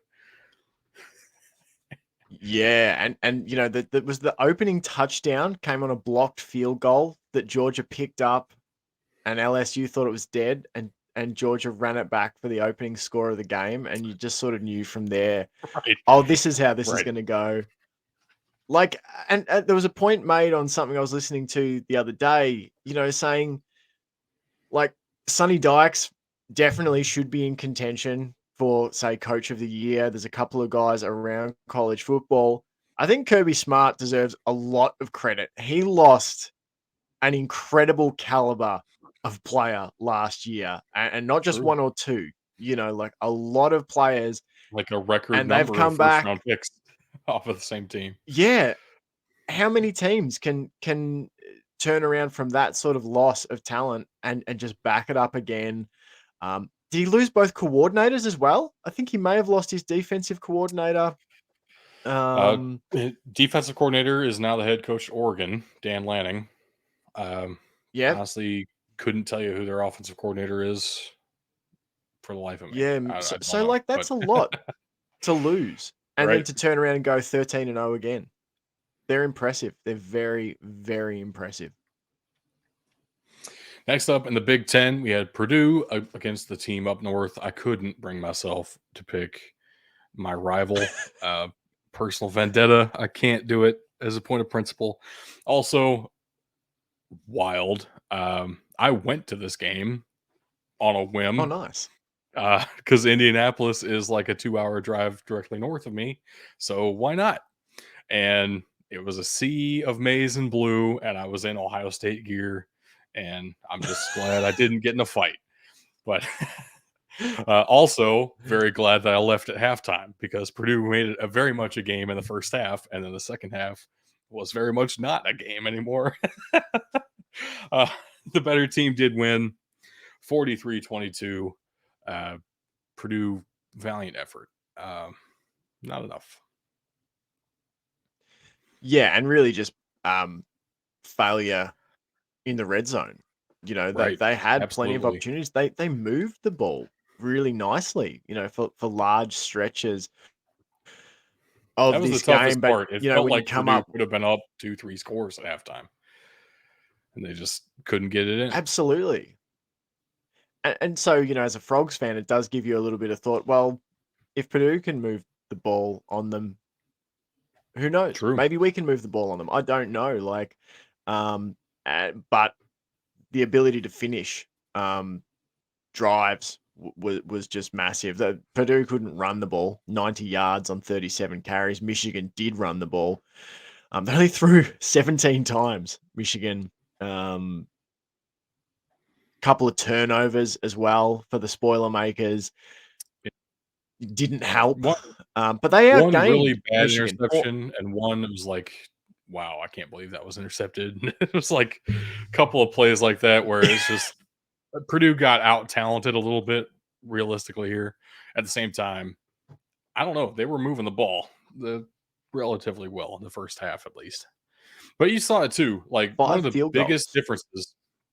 One of the biggest differences between a upper echelon college football team and a team like Purdue is just the depth on that roster. I mean, we were watching it live. You can't necessarily always see it on TV, but live you can see the team up north was rotating like 4 or 5 defensive players every other snap. Well, Purdue doesn't have the Yeah. depth to be able to do that. So their guys are tired by the second half. They can't keep up.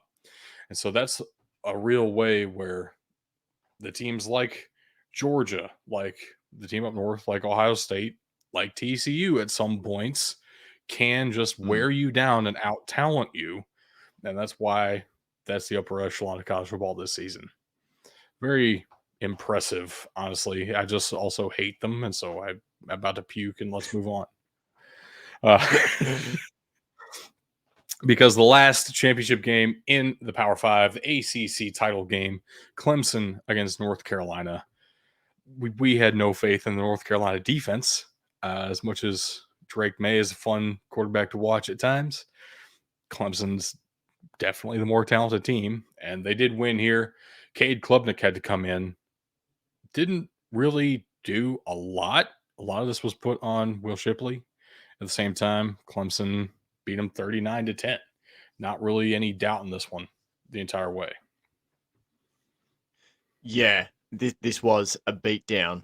And you've never seen Dabo Sweeney this season look so pleased. Right. With, Finally, a you sigh know, of relief from him after just poor yeah, and performance. like Klubnik comes in, goes 20 of 24 for 279 yards, a So actually touchdown, did and no more than picks. JJ McCarthy. I should give him more credit, I guess.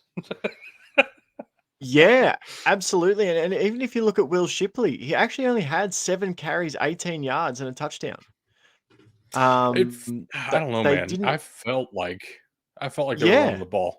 Maybe I'm losing my mind me on who was too. carrying the carries, but it felt like they were just ground and pound. I don't know. Yeah, and At the same their time, defense. this was going on while I was in Indianapolis, so I didn't see the first half. I'll be real. True. Well, their defense showed up in a big way, and like on special teams. I'm trying to think. They definitely had scores. They intercepted Drake May twice. Mm. I was trying to think if they had a special team score and a defensive score, but whatever it was, like there was turnovers. It was a I mean, like we mess said with for the Browns UNC. Texans, you get a couple defensive scores, get a special team score. That's pretty unbeatable at that point. Yeah, absolutely. And so I think Clemson fans will be going into next season thinking, and I don't think it's fair to say, oh, well, if we had played Cade Klubnik all year, he's also had a year to sit and watch and learn. And you come in Absolutely. against a really bad UNC defense. Right. So we'll see how it goes next year. But I think, good on Clemson for winning, but it's a pretty weak a ACC that they've won this year, really, for UNC to be the second best team in the conference. Yeah. DJ Uyunglele is transferring, so we will have a Cade Klubnik show next season. But UCLA. that's it for all of the FBS. Let's get out of that nonsense and talk about some FCS football, because that's where the real fun happens. Where I did much better with Gonna my be leaning picks. heavily on you here. Unfortunately, everybody else did too. So this is the Wow. second round of the playoffs, which means now we have the first round is technically unseeded, and then the second round, the unseeded winners face off against the top 8 seeds in the playoffs. For the most part, actually, I think all 8 of the seeded teams won this round. None of the other teams were able to pull it out. So let's start off with Holy Cross here. Holy Cross was undefeated in the regular season.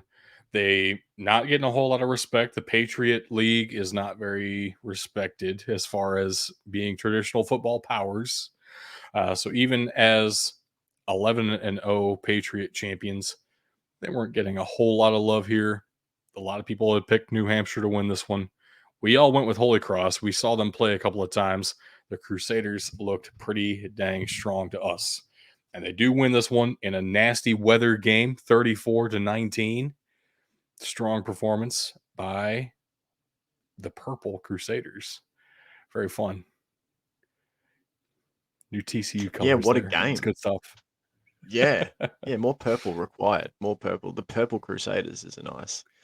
I like it. I enjoy it greatly. Next up, we were talking about GJ Kinney getting that Texas State job.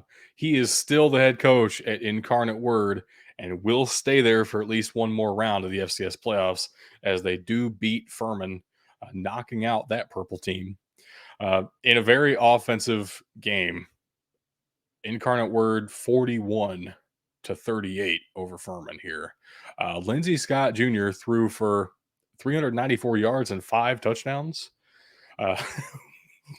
We love Lindsey Scott Jr. on this show. Gotta say, if he goes down, this team will be absolute dog water.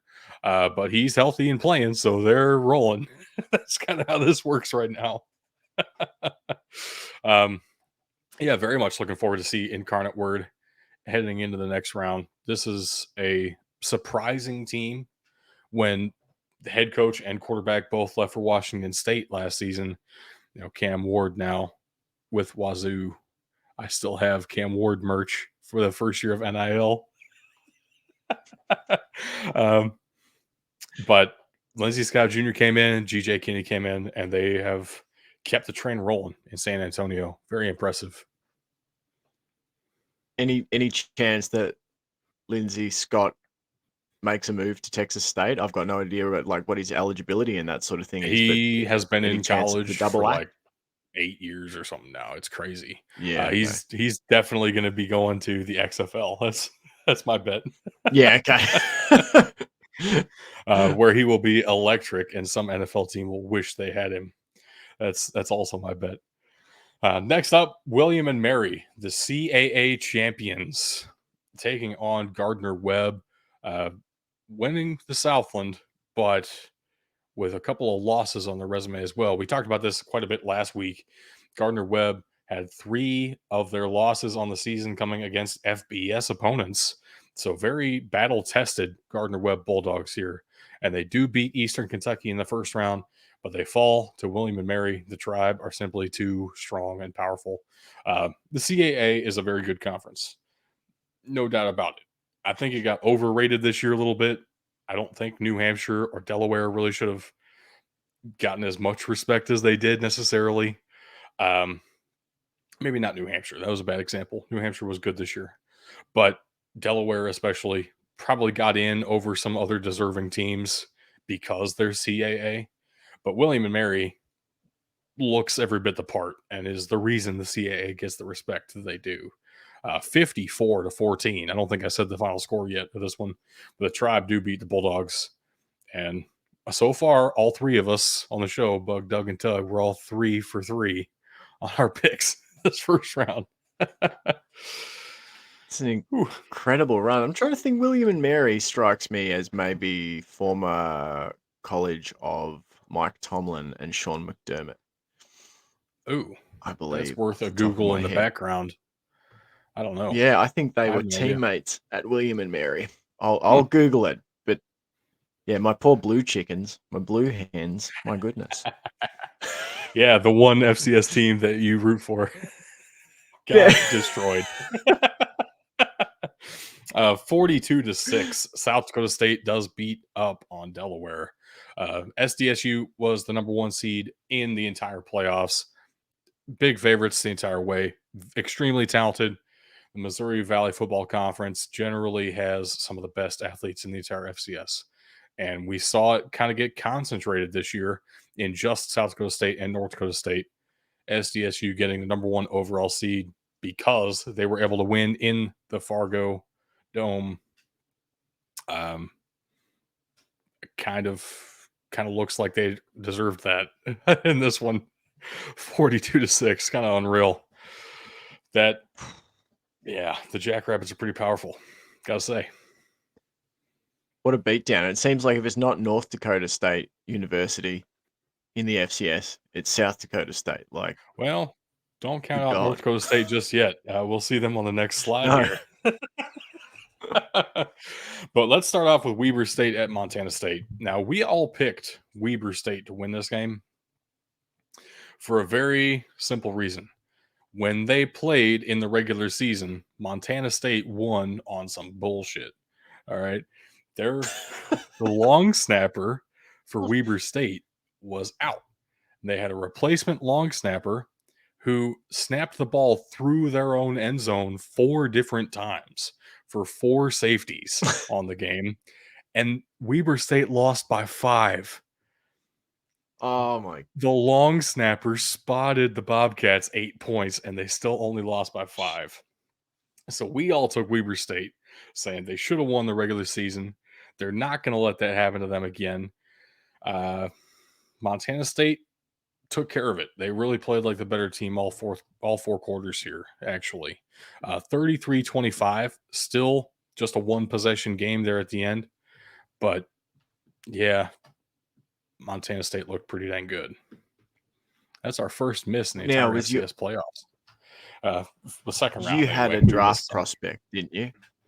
Montana State? Out of Montana. Oh, Montana. Thought I was such a good student. That's all right. It's all right. We'll get to Montana Tomlin, in a second. Tomlin and McDermott were teammates in 93 and 94 geez. at William and Mary. There you go. Wow. I came through there. That's cool. I like learning things. Mike Tomlin. What position did Mike Tomlin play? I can't even picture him playing. Why do I feel like he was a safety or something, or a DB?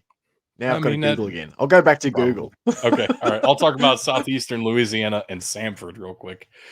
This was up there as the best matchup of the entire round alongside UIW and Furman.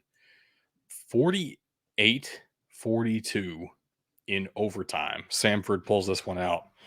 Southeastern Louisiana, man, they love getting into high-scoring shootout battles. Last week against Idaho and this week against Samford. Just this time they fall short in overtime. I mean, kind of incredible. Samford in overtime had a QB draw that just was wide open somehow. SLU couldn't stop it. And then they got the stop on the first possession. So that QB draw gets them the 6-point win in overtime. Kind of impressive. I like Samford. I don't trust them to go too much further in this playoff after this performance. I also think the Lions are a pretty good team, so we'll see. I'm curious who their matchup's going to be. I don't know off the top of my head, so we'll pick that game Thursday, though, whoever they're playing. What do you got? They both played sort of wide receiver / tight end. Oh, wow. Huh. Apparently. Well, maybe Sean McDermott. I know Tomlin did. Tomlin's listed as wide receiver / tight end. Not sure about McDermott. I haven't found him yet. This is what I add, don't you see? Like to the show. It's just like that's good. Wonderful It's good stuff. Yeah, trivia. There you go. Safety. McDermott played as a safety. Oh wow! There so you had him almost backwards there. That's all right. Yeah. Now for the matchup that you've been wanting to talk about for a little while, I guess. Former prospect to watch out for in Montana, heading to North Dakota State.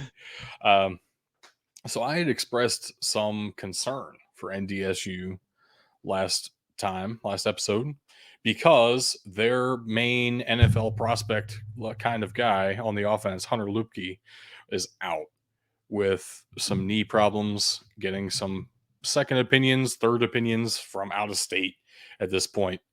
Didn't play. At the same time, Kobe Johnson ran for 206 yards and 2 touchdowns. So North Dakota State won.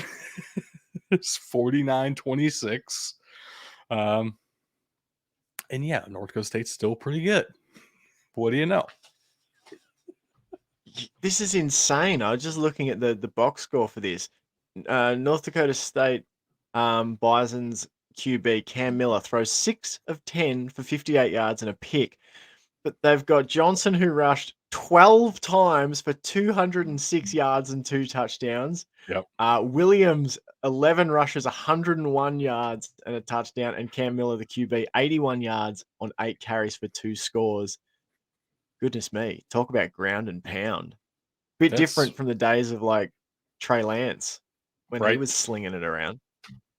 Right. That is a run heavy team. No other way to put that. You don't say. And the last matchup of round 2, we have Sacramento State Hornets hosting the Richmond Spiders all the way across the country. And in a rainstorm, another weather game here, opposite ends of the country, though. Kind of interesting. Sacramento State gets their first ever win in the FCS playoffs. Kind of unbelievable. But they do win this one 38-31. Richmond has been a pretty good team. We've been tracking them kind of all year as a ranked team, basically the entire season. But Sacramento State feels like another level this year. For the most part, this season, that's been because of Cameron Scatabo. He didn't really do much in this game, though. Kind of held in check. They had a combination of quarterback play, Jake Dunaway and Asher O'Hara, same way they've been doing it all season. Dunaway stand in the pocket, not really that mobile, so they bring in Asher O'Hara when they need that scrambling ability, and both of them combined for a resounding Hornets win here. Biggest win in program history, I would say, because they're finally moving on to the next round of the FCS playoffs. Very cool. Yeah, and like 12-0, and like a last quarter comeback. They held, they were down a touchdown, scored 2 touchdowns to none in the final quarter, survived 3 interceptions off Dunaway, who had 39 pass attempts, 1 touchdown, 3 picks. That's an impressive win. Yeah, like obviously I'm not that familiar with these teams, but like what you're describing about a team that can't quite get over the hump and almost may have done everything to not get over the hump, and throwing the 3 picks and being down, like it feels like it could be a big weight off a team's shoulders to finally move on. I'll be really interested to see how they play in the next round, whether this frees them up a bit of like, thank God we finally moved on, like it can happen sometimes like that. I definitely am going to buy into that. I'm going to pick Sacramento State the entire way now. Sweet. Me too. So next up, one more game left to pick because we have the SWAC championship game, the only FCS conference title game. Southern and Jackson State went at it once again. We all picked Jackson State. They beat them 35-0 in the regular season. Come on. This one, a little bit better for Southern, but still 43-24 for Jackson State. Congrats on 12-0 for the first time in school history. Jackson State and Coach Prime now going to Colorado. Let's see what he can do with the Buffaloes. But Jackson State's got to be pretty happy about the results this season. So, like, as you said, like undefeated. Did you say for the first time in program history? Yes. Yep. It's interesting, isn't it? Like the people, sort of talking about, well, Coach Prime, we know he can recruit and that sort of thing. And we know he can. Well, geez, college football, revolves around recruiting. So if he can transform this program, Jackson State, like I can see why it's easy to believe that he can transform a program like Colorado. As someone who doesn't like follow a heap of the FCS side of things, has what Coach Prime done, and I'm only ever going to call him Coach Prime now. It's not Coach Sanders, it's Coach Prime. Do you think what he's built at Jackson State is something that could be taken over and sustained by somebody else? Is this a repeatable skill or not? I really don't think so. In your opinion? For 2 reasons. Yeah. First of all, most of the players that came to Jackson State didn't come there because it's Jackson State. They came there because it's Coach Prime. Yeah.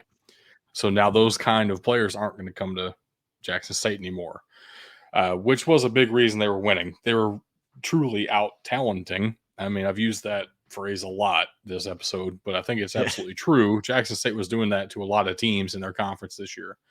That's just not realistic to expect in the future now. That, for example, the number one overall recruit in the country went to Jackson State to play for Yeah. Deion Sanders. Uh, that's just not going to happen. Most likely. Yeah. Most likely. And the other thing is Jackson State doesn't put a lot of money into their program. They don't have a lot of money for athletics. And a lot of the facility upgrades that happened to Jackson State were out of Coach Brown's own pocket.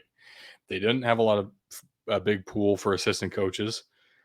They were only paying Deion Sanders like $300,000 a year. You can't expect these kind of results to carry over when you can't deliver the kinds of things that a Deion Sanders gives you. The personality, the influx of cash, both of those things are extremely important, unfortunately, in college football. So I don't want to say it's impossible. Jackson State, there are successful teams in the SWAC every year. Somebody wins that conference every year, right? But going 12-0 and being this big of a national brand, that feels like a lightning in a bottle situation to me. We'll see what happens. I'm not counting them out entirely. It'd be interesting to sort of see as like over the next few years with NIL and all that sort of thing and coaching hires and the ability, as you say, for like people to out talent other schools. And it doesn't just happen at this level, like it happens at lots of different levels, not so Right. much in the NFL, but like I'm trying to think is it Biff Poggi? Is Mm-hmm. that the coach at, I'm trying to think where Charlotte he now. went, but so I was listening to some interesting podcasts about that hire and saying like, his background, is someone who has made a lot of money, sort of Mm. thing. This dude is wealthy. I do wonder if you start to see players like, former players like Dion who want to get into coaching, who have, personal wealth put aside. They've smartly managed their own personal brand into other business ventures. Whether you can see people like that come in and transform schools, like, upgrade the facilities, get talent in there on a short-term basis. It does feel like something that you could see more of as guys depart the league and want to move into coaching. Maybe they've got a brand that they can sort of leverage in recruiting and that sort of thing. Yeah, it could be exciting for different programs, even if it's not a long-term fix. I mean, the upgraded facilities are upgraded facilities too. Right. Right. For sure. For sure. It'll be Mm, fascinating to see what comes next for Jackson State, though. I have no idea. Apparently, they're yeah. willing to take some pretty big swings, but we'll see who's willing to bite as well. Yeah. It's a two-way street, True. Yeah. So amazingly, we weren't keeping track of it necessarily as we were talking, but Tug went 16-3 this week. Pretty outstanding. Wow. Bug and I both went Yeah. 12-7, so he is closing in. Tug is closing in on me, but I still have a 4-game lead. I'm doing okay here. At least for the regular season, I am guaranteed to win. Only 1 game left. Army Navy this weekend. Stay tuned, folks. We'll be picking that on Thursday. Not just yet, though. And 2 things before we wrap up. I do want to talk about my prospects that we had set to preview in this championship week. Starting off with Charlie Jones, wide receiver for Purdue. He had a fantastic game, honestly. Couldn't get in the end zone, though, which was the whole problem for Purdue, but still had over 100 yards. Another game with double-digit catches and over 100 yards. Kind of impressive, not going to lie, because as I had talked about with Bug on the show Thursday, Ohio State's receivers weren't able to separate. It'll be fascinating to see if a guy like Charlie Jones can separate against these DBs at the team up north. And he Mm. certainly did, found some space. Some of that was scheming him open. There were some curls just on the edge of the zone, but hey, you do what you got to do. And he was getting some yards after catch as well. Very impressed with Charlie Jones and seeing him live. Definitely a focal point of this offense, and for a good reason.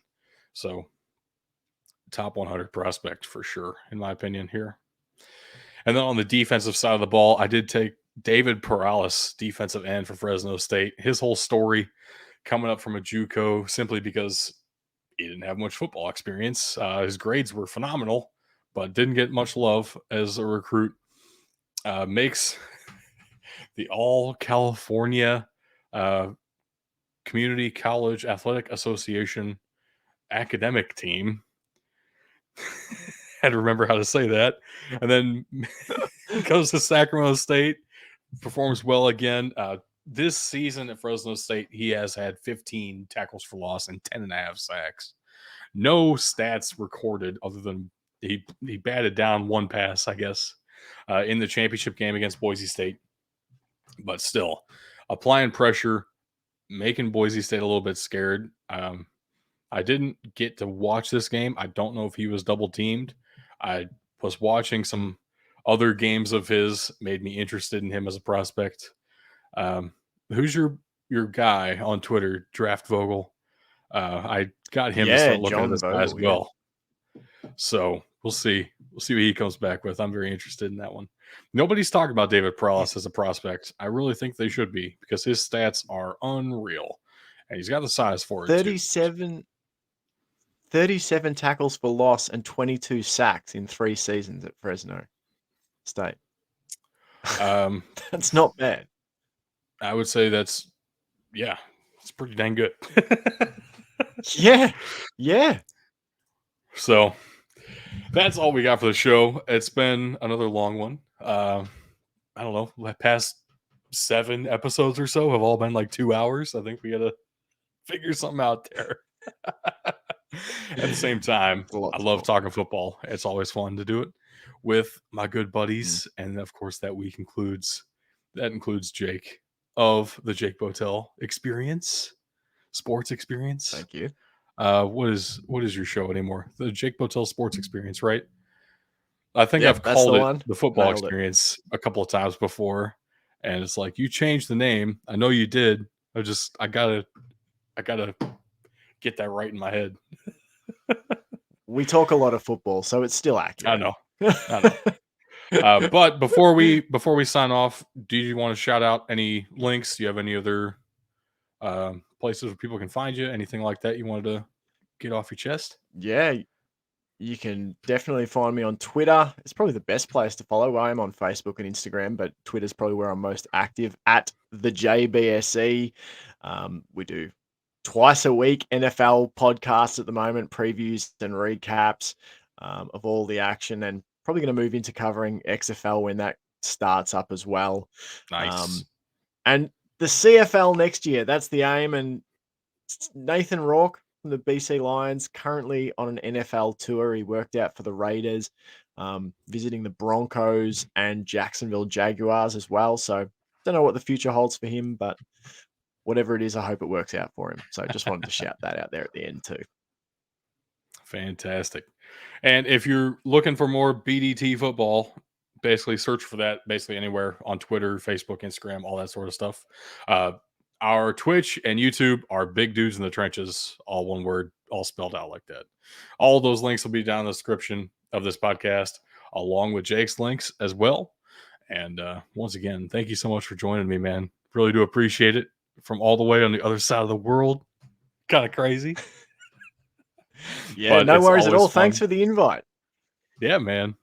I'm sure we'll have to do this again very soon. But we'll stay in touch. And with that, let's get out of here.